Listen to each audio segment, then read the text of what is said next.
Hello hi అండి నమస్తే welcome back to mummies kitchen. ఇవాళ స్పెషల్ రెసిపీ వచ్చేసి very simple easy snack recipe prepare చేస్తున్నానండి. ఫ్రైడ్ నమ్కిన్ చనా దాల్ ప్రిపేర్ చేస్తున్నాను. అచ్చం స్వీట్ షాప్ లో ఏ విధంగా గుల్లగా కరకరలాడుతూ ఉంటాయో అదే విధంగా ఇంట్లో చాలా ఈజీగా ప్రిపేర్ చేసేసుకోవచ్చు. ఇలా ప్రిపేర్ చేసుకున్న ఫ్రైడ్ చనా దాల్ ని 1 మంత్ వరకు స్టోర్ చేసుకోవచ్చండి. ఇక వీడియోని ఎక్కడా కూడా స్కిప్ చేయకుండా చూసి ఈ విధంగా ఇంట్లో తప్పకుండా ట్రై చేయండి. ఇక లేట్ చేయకుండా ఎంతో క్రిస్పీగా టేస్టీగా ఉండే ఫ్రైడ్ చనా దాల్ ని ఎలా ప్రిపేర్ చేసుకోవాలి ఇప్పుడు చూద్దాము. ముందుగా ఒక బౌల్ తీసుకుని 1 కప్పు వరకు పచ్చి శనగపప్పు వేసుకోవాలి. నేను తీసుకున్న శనగపప్పు వచ్చేసి 1/4 కిలో వరకు ఉంటుంది. ఇప్పుడు పప్పులో వాటర్ వేసుకుని 1 లేదా 2 సార్లు నీట్ గా కడిగేసుకోవాలి. పప్పు ఇలా నీట్ గా కడిగిన తర్వాత కడిగిన వాటర్ తీసేసుకుని మళ్ళీ వాటర్ వేసుకోవాలి. ఇలా వాటర్ వేసుకున్న తర్వాత 6 లేదా 5 గంటల వరకు నానబెట్టుకోవాలి. 6 గంటలు నానబెట్టుకున్న తర్వాత ఒక పప్పు బద్ద తీసుకుని ఇలా తుంచితే విరగాలన్నమాట. ఇలా విరిగితే ఫ్రై చేసేటప్పుడు గట్టిగా రాకుండా గుల్లగా వస్తాయండి. ఇలా నానబెట్టుకున్న పప్పుని పూర్తిగా వాటర్ అంతా పోయేటట్టుగా వడపోసుకోవాలి. ఇప్పుడు ఒక కాటన్ క్లాత్ తీసుకుని మనం వడపోసుకున్న పప్పుని క్లాత్ మీద వేసేసుకోవాలి.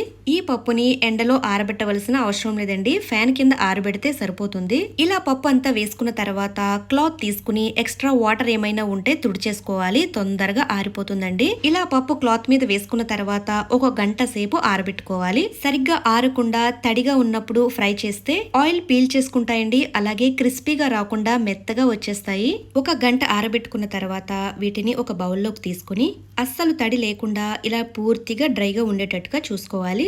ఇప్పుడు డీప్ ఫ్రైకి సరిపడినంత ఆయిల్ వేసుకోవాలి. ఆయిల్ బాగా హీట్ ఎక్కిన తర్వాత ఒక స్ట్రైనర్ తీసుకుని 1/2 కప్పు మాత్రమే శనగపప్పు వేసుకోవాలండి. మరి ఎక్కువగా వేసామంటే వేగకుండా పచ్చిగా ఉండిపోతాయి. వీటిని ఫ్రై చేసుకునేటప్పుడు లో టు మీడియం ఫ్లేమ్ లో అడ్జస్ట్ చేసుకుంటూ ఫ్రై చేసుకోవాలి. ఇప్పుడు ఒక స్పూన్ తీసుకుని మధ్య మధ్యలో ఇలా కలుపుకుంటూ ఫ్రై చేసుకోవాలి.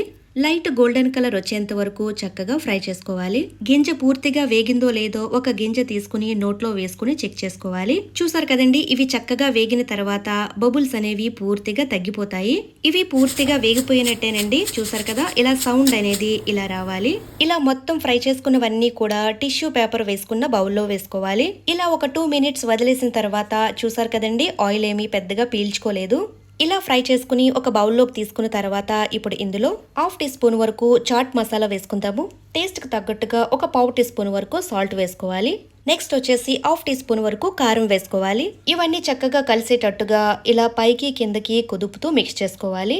ఇలా సరిగ్గా మిక్స్ అవ్వకపోతే ఒక స్పూన్ తీసుకుని స్పూన్తో మిక్స్ చేసుకోండి.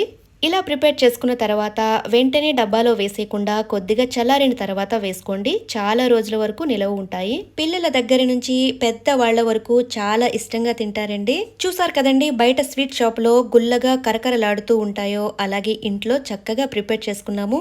ఈ ఫ్రైడ్ చనా దాల్ ని మీరు కూడా ఇంట్లో తప్పకుండా ట్రై చేయండి. ఇక రెసిపీ నచ్చినట్లయితే లైక్ అండ్ షేర్ చేయండి, సబ్స్క్రైబ్ చేసుకోండి. మరిన్ని స్పెషల్ వీడియోస్ కోసం బెల్ ఐకాన్ ప్రెస్ చేయండి. Thank you for watching mummies kitchen Telugu.